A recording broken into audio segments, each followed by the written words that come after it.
Hello students, আমরা class 12-এর semester 3-র MCQ solve করছিলাম। আগের ভিডিওতে তোমরা প্লেলিস্টে দেখতে পাবে যে প্রথম চ্যাপ্টার অর্থাৎ তড়িৎ ক্ষেত্র চ্যাপ্টার থেকে, এটা প্রথম চ্যাপ্টার বলা চলে না, এটা দ্বিতীয় চ্যাপ্টার, তো তড়িৎ ক্ষেত্র চ্যাপ্টার থেকে কিন্তু এমসিকিউ সলভ করছিলাম। তো চলো এবার আমি নেক্সট কোশ্চেনগুলো সলভ করব। যে কোশ্চেনগুলো ইম্পর্টেন্ট, তোমাদের পরীক্ষার জন্য ইম্পর্টেন্ট, সেইগুলোই কিন্তু আমি করাবো, ভুলভাল কোনো কোশ্চেন করাবো না। দেখো কি বলছে, বলছে Q1 এবং Q2 আধানযুক্ত দুটি কণাকে কিছু দূরত্বে রাখলে এদের মধ্যে বল হয় F। এদের মধ্যে দূরত্ব যদি অর্ধেক করা হয় এবং প্রত্যেকের আধান দ্বিগুণ করা হয় তাহলে বল কত হবে? দেখো আমরা জানি যে F is equals to Q1 Q2 by r square. তাহলে F ড্যাশ ইকুয়াল টু কি হবে? কি বলেছে? আধান দ্বিগুণ, তাহলে 2Q1 ইন্টু 2Q2 বাই দূরত্ব অর্ধেক, তার মানে R/2 তার স্কয়ার। ঠিক আছে, তাহলে 4Q1 Q2 by r square into আবার এইটা উপরে 4, তাহলে 16Q1 Q2 by r square, তার মানে 16F। তাহলে কত গুণ হবে? তো উত্তর হয়ে যাবে কিন্তু 16 গুণ। নেক্সট কোশ্চেন দেখো, কুলম্বের সূত্র প্রযোজ্য নয় কোথায়? আচ্ছা, প্রযোজ্য হয় কোথায়, নয় নয়, হয় কোথায়? তো কুলম্বের সূত্র প্রযোজ্য হয় বিন্দু আধানের ক্ষেত্রে। মনে রাখবে, বিন্দু আধানের ক্ষেত্রে 1 মাইক্রোকুলম দুটি আধান যথাক্রমে এই দুটো বিন্দুতে আছে। বিন্দু দুটো তোমাকে বলে দিয়েছে, অবস্থান ভেক্টর বলে দিয়েছে বিন্দু দুটোর। ঠিক আছে, দিয়ে বলছে আধান দুটির মধ্যে কুলম্বীয় বল কত হবে। দেখো কুলম্বীয় বল বের করতে গেলে এই যে বলে দিয়েছে না যে অবস্থান ভেক্টর, আগে বিন্দু দুটোর মধ্যে দূরত্ব চাই। তাহলে বিন্দু দুটোর মধ্যে দূরত্ব কি করে বের করব? এইটা শেষটা মাইনাস প্রথমটা করতে হয়। তাহলে আর ভেক্টর ইকুয়াল টু, দেখো আই থেকে আই বাদ দাও, 2i মাইনাস আই মানে আই ক্যাপ, ঠিক আছে, প্লাস 3j মাইনাস জে মানে 2j ক্যাপ, ঠিক আছে, minus K minus of minus মানে মাইনাস 2k ক্যাপ হয়ে গেল। এইবার তুমি Q1 Q2 by r square করে দাও। এই আর এর মড নিতে হবে, তাহলে আর এর মড সমান কি হবে? 1 প্লাস 4 প্লাস 4, তাহলে রুট 4 আর 4 8 আর 9 হচ্ছে গিয়ে 3। বুঝতে পেরেছো? এবার 1 মাইক্রোকুলম আধান আছে, তাহলে 1 মাইক্রোকুলম আধানের জন্য কি হবে? F ইকুয়ালস টু, হ্যাঁ দুটোই কিন্তু এক, এটাও এক এইটাও এক, তাহলে 1 গণিত মাইক্রোকুলাম থেকে কুলাম করতে গেলে 10⁻⁻6 নিতে হয়, কিন্তু এখানে না দুটো আছে, তাহলে 10⁻12 বাই আর স্কোয়ার মানে 9। ঠিক তো? আর একটা জিনিস, 1/4πε0টা তো আসবে। ফর্মুলা কি ছিল মনে করে দেখো, F equals to K Q1 Q2 by r square. তো K এর ভ্যালু তো 9 into 10⁻9 into Q1 Q2 by r square. তো এইখানে তোমাকে কে এর ভ্যালুটা কিন্তু বসাতে হবে। তাহলে কে এর ভ্যালু যদি বসাও তাহলে 9 ইন্টু 10⁻9, তাহলে 9 9 কেটে গেল, তাহলে উত্তর কি হবে? তাহলে উত্তর দেখো হয়ে যাবে, উত্তর হয়ে যাবে 10⁻³ 9 10 11 12 3 12, 10⁻³ নিউটন। বেশ, নেক্সট কোশ্চেন, যদি Q1 plus Q2 equal to Q হয়, Q1 বাই Q এর অনুপাতের মান কত হবে যাতে একটা নির্দিষ্ট দূরত্বে Q1 ও Q2 এর মধ্যে ক্রিয়ারত বলের মান সর্বোচ্চ হয়? মনে রাখবে, একটা আধান যদি Q হয়, এবার আমাকে বললো তুমি এমন করে ভাগ করো এদেরকে যে এদের মধ্যে আকর্ষণ বল বা বিকর্ষণ বল যেন সর্বাধিক হয়। তাহলে আমি কত কত করে ভাগ করবো জানো? Q/2 Q/2। এবার ওরা বলছে Q এর সঙ্গে Q/2 এর অনুপাত কত, বুঝতে পেরেছো? বা Q/2 এর সঙ্গে Q এর অনুপাত, বুঝতে পারলে?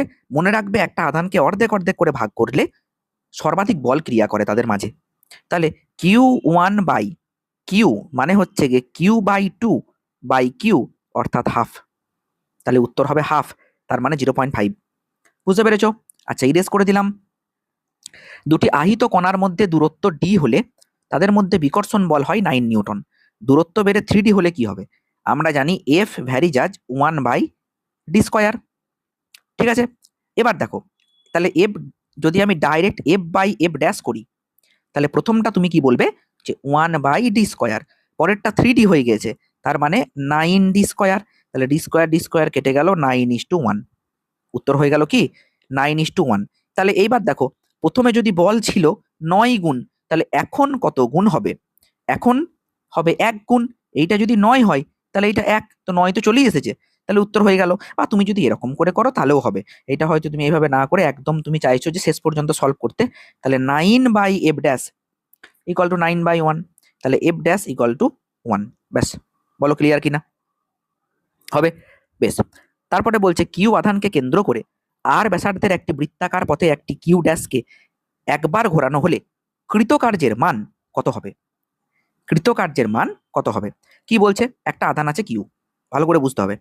এই আধানকে কেন্দ্র করে একটা বৃত্তাকার পথে তুমি কিউ ড্যাশ আধানকে ঘুরিয়ে নিয়ে এসেছো, তাহলে কৃতকার্য কি হবে? বোঝা গেল? আচ্ছা একটা কথা বলো, দেখো মনে রাখতে হবে এই যে তড়িৎ ক্ষেত্রজনিত বল বা কুলম্ব বল, এটা কিন্তু কনজারভেটিভ ফোর্স ফিল্ড। আর কনজারভেটিভ ফোর্স ফিল্ডে একটা কণাকে তুমি যদি ঘুরিয়ে নিয়ে চলে আসো তাহলে কোনো কৃতকার্য হবে না, কারণ এখানে আগে বিভব যা ছিল পরে বিভব তো তাই আছে না, একই বিন্দুতে তো নিয়ে এসছো। বোঝা গেল? কৃতকার্যের ফর্মুলাটা হচ্ছে, যদিও এটা এর পরের চ্যাপ্টারে আছে তাও বলে দিই, W equal to Q into V two minus V one. তো সেই বিভবটা তো একই, কারণ দূরত্ব যেহেতু একই, তাহলে কৃতকার্য কত হবে? 0 হবে। এখানে উত্তরটা ভুল দেওয়া আছে, হ্যাঁ এটা 0 হবে। আচ্ছা নেক্সট কোয়েশ্চেন দেখো, দেখো এই কোয়েশ্চেনটা করতে গেলে তোমাদের ক্যালকুলেটর লাগবে বা লাগতো যদি এই প্রায় কথাটা না বলা থাকতো, কিন্তু এখানে প্রায় বলা আছে তাহলে ক্যালকুলেটর লাগবে না। কোয়েশ্চেনটা একটু বুঝতে হবে, বলছে সমান দূরত্বে রাখা দুটি ইলেকট্রন পরস্পরের উপর যে স্থিরতারিতিক এবং মহাকর্ষীয় বল প্রয়োগ করবে তাদের অনুপাত কি হবে? স্থিরতারিতিক বল আর মহাকর্ষীয় বলের অনুপাত দেখো খুব ভালো করে বুঝবে। আমি একটাকে ধরলাম F1 আর একটাকে ধরলাম F2। ওকে, F1 এর জায়গায় আমি কি লিখবো? F1 এর জায়গায় লিখবো Q1 Q2 by R square, কিন্তু 9 ইন্টু 10⁻9 থাকবে। Q1 হচ্ছে গিয়ে 1.6 ইন্টু 10⁻90, আর Q2 হচ্ছে 1.6 ইন্টু 10⁻19 বাই আর স্কোয়ার তো কেটে পালিয়ে গেল। আর F2 কত? F2 হচ্ছে দেখো GM1 M2 by r square, তার মানে 6.67 ইন্টু 10⁻11 ইন্টু 9.1 ইন্টু 10⁻31, আবার একটা হবে কি 9.1 ইন্টু 10⁻31। ওকে, আর স্কোয়ার কেন হলো না? দেখো Q1 Q2 by R স্কোয়ারও say R square আছে, আবার GM1 M2 বাই আর স্কোয়ারও কিন্তু আর স্কোয়ার থাকবে, সেই জন্য এটা হবে না আর স্কোয়ারটা। তুমি ডাইরেক্ট এখানে একটা কাজ করতে পারো, 9 একটা 9 কাটতে পারো। আগে পাওয়ার কটা ক্যালকুলেট করো, বুঝলে?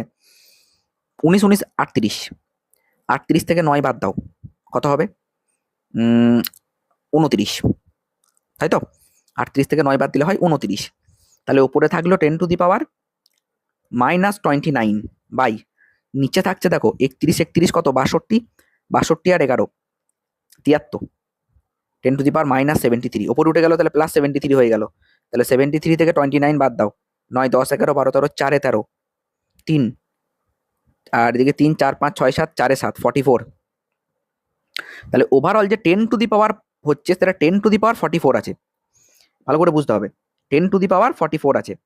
দেখো এখানে অপশনগুলো ভালো করে দেখো, আর যাই হোক না কেন বাকিগুলো কেটে কুটে 1 2 বাড়বে, হয় 44 থেকে 45 হবে বা 43 হবে, যাই হোক কাছাকাছি অ্যান্সার কিন্তু একটাই আছে, তাহলে এইটা হবে অ্যান্সার। বুঝতে পেরেছো? ক্যালকুলেটর ইউজ করতে দেওয়া না থাকলে এরকমই তোমাদেরকে অপশনগুলো দেবে, একটু বুদ্ধি কাজে লাগালেই অ্যান্সার বেরিয়ে যাবে।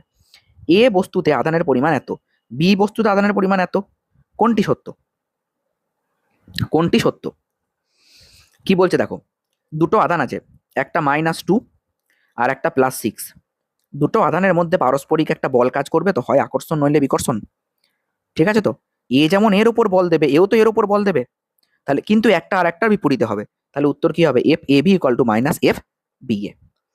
43, একটি ধনাত্মক আধান Q0 কে ডি ব্যবধানে অবস্থিত দুটি সমান ধনাত্মক আধান কিউ এর ঠিক মাঝখানে রাখা হলো, Q0 আধানটি কি হবে? দেখো এখানে ব্যাপারটা হচ্ছে এইখানে দুটো আধান আছে, কি কি আধান? একটাকে ওরা বলছে কিউ, এইটাও কিউ, আর মাঝখানে একটাকে রেখেছে Q0। এ সাম্যাবস্থায় থাকবে ঠিকই যদি মাঝে রাখা হয়, কিন্তু এ উদাসীন সাম্যে থাকবে। স্যার উদাসীন সাম্য মানে? মানে একে যদি তুমি একটু স্থানচ্যুত করে দাও না, সে ওই জায়গাতেই থাকবে। ধরে নাও তুমি একটুখানি এইখানে উপরে তুলে দিলে, ও এই জায়গাতেই থাকবে, ও নিচে কিন্তু নেমে আসবে না, ও এইরকম সাম্যাবস্থানে থাকবে। আর এই ধরনের সাম্যকে বলা হয় উদাসীন সাম্য, তাহলে সেটা উদাসীন সাম্যে থাকবে। কোয়েশ্চেন নাম্বার 44, দুটি আহিত গোলক পরস্পর থেকে ডি দূরত্বে অবস্থিত, তাদের মধ্যে প্রযুক্ত বল এফ যদি দুটি গোলককে 4 পরাবৈদ্যুতিক ধ্রুবক বিশিষ্ট কোনো তরলে প্রবেশ করানো হয়, তাহলে তাদের মধ্যে প্রযুক্ত বল কি হবে? কিছুই না, মনে রাখবে এফ ইকুয়াল টু বায়ু মাধ্যম হলে আমরা কি নিই? 1/4πε0 Q1 Q2 by r square, এটা নিই তো। আর যদি অন্য মাধ্যম হয় তাহলে এটা 1/4πkε0 Q1 Q2 by r square নিই। তুমি যদি এফ বাই এফ ড্যাশ করে দাও কি হবে বলো তো?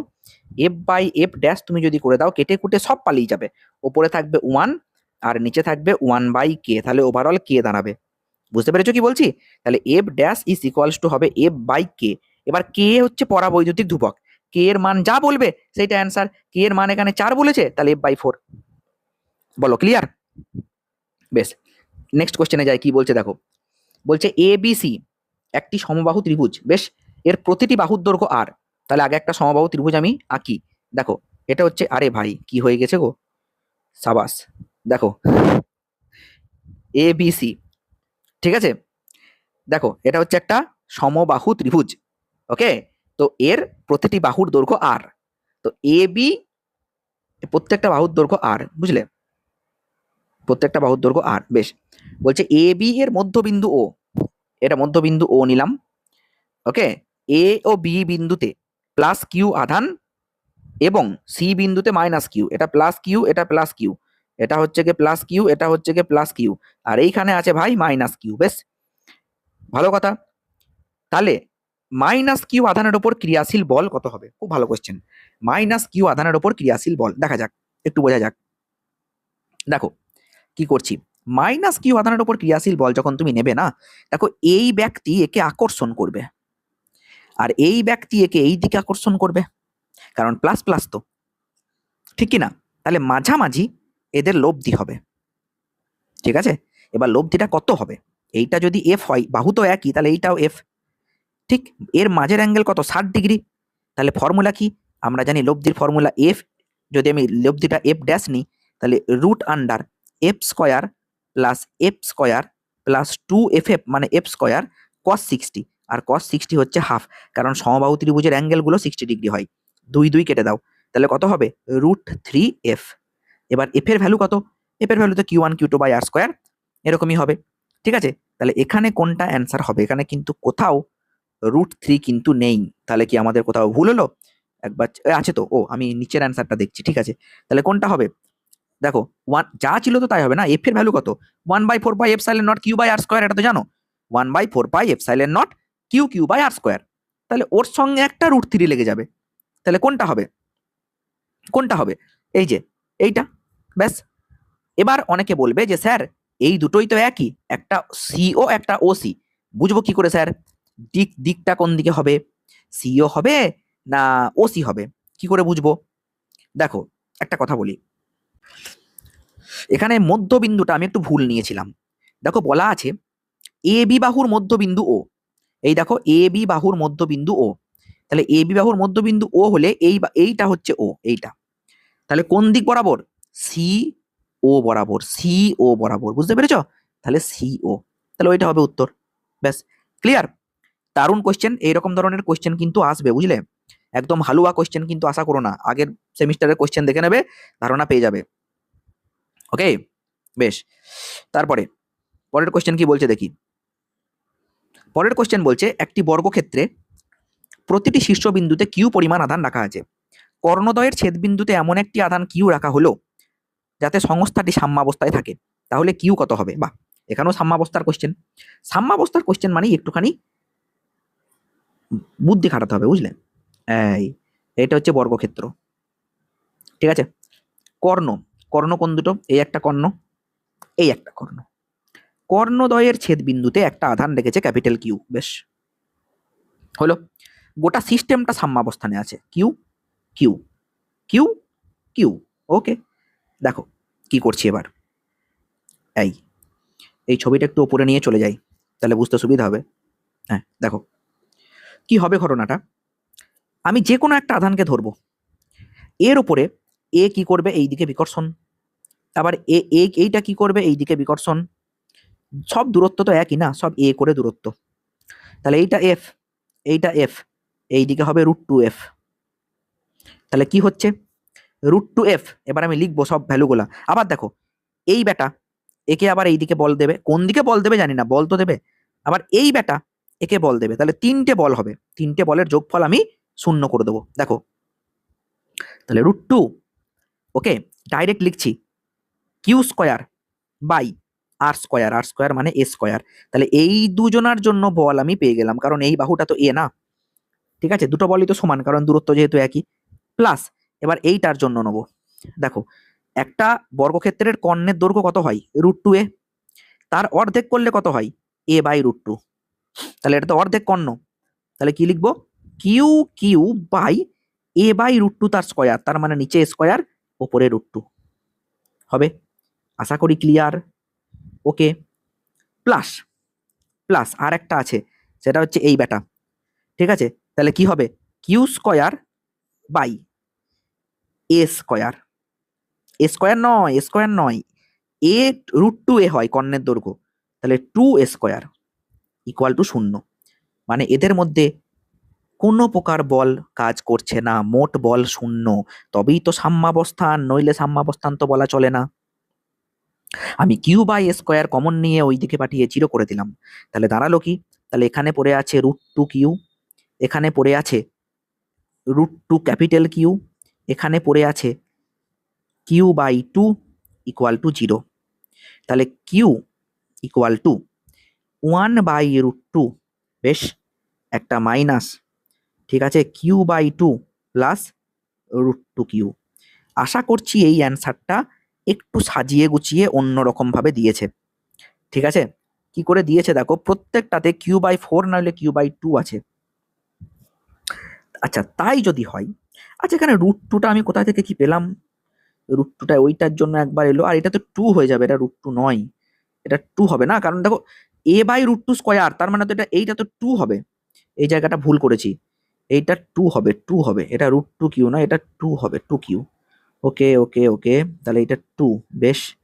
আমি যদি আর একটা ভেতর থেকে হাফ কমন নিই, তাহলে এইটা হবে 1/4, তাহলে এইটা কিউ প্লাস, ঠিক আছে, √2 বাই, মানে √2 বাই হাফ, হাফ কমন না মানে হয়ে যাবে 2√2 ইন্টু কিউ মাইনাস, হ্যাঁ আবার দেখো q/4 কমন আসবে, কিউ কমন নিয়ে নাও, তাহলে q/4 minus q/4, Q plus 2√2 minus q/4, 1 plus 2√2, বেশ হয়ে গেল। দেখো তাই তো এসছে না, কিউ যদি তুমি কমন নিয়ে নাও তাহলে এখানটা তো 1 হয়ে যাবে, আর এখানটা তো কিছু থাকবে না, তাহলে 1 প্লাস 2√2। বুঝতে পেরেছ? দেখো এরকম ভাবে সলভ করতে হবে। এবার নেক্সট কোয়েশ্চেন দেখো কি বলছে, নেক্সট কোয়েশ্চেন দেখো কি বলছে। বলছে কি যে 47 কি বলা হচ্ছে, কিউ কিউ এবং কিউ তিনটি আধানকে এই তিনটে বিন্দুতে রাখা হয়েছে, কিউ এর ওপর ক্রিয়াশীল বল কত? আচ্ছা, আমাদের প্রত্যেকটা ভিডিও যেহেতু 15 মিনিট করে আসে, তো এই ভিডিওটা 15 মিনিটসেরই থাকবে। ঠিক আছে, এই 47 থেকে আমি পরের ভিডিওতে পরের পার্টে আপলোড করছি। ঠিক আছে, আজকেই আপলোড হবে, হ্যাঁ এই নেক্সট পার্টেই পেয়ে যাবে। তো পুরো এইগুলো সলভ করে নাও, তড়িৎ ক্ষেত্র থেকে আই থিঙ্ক আর কোনো প্রবলেম থাকবে না।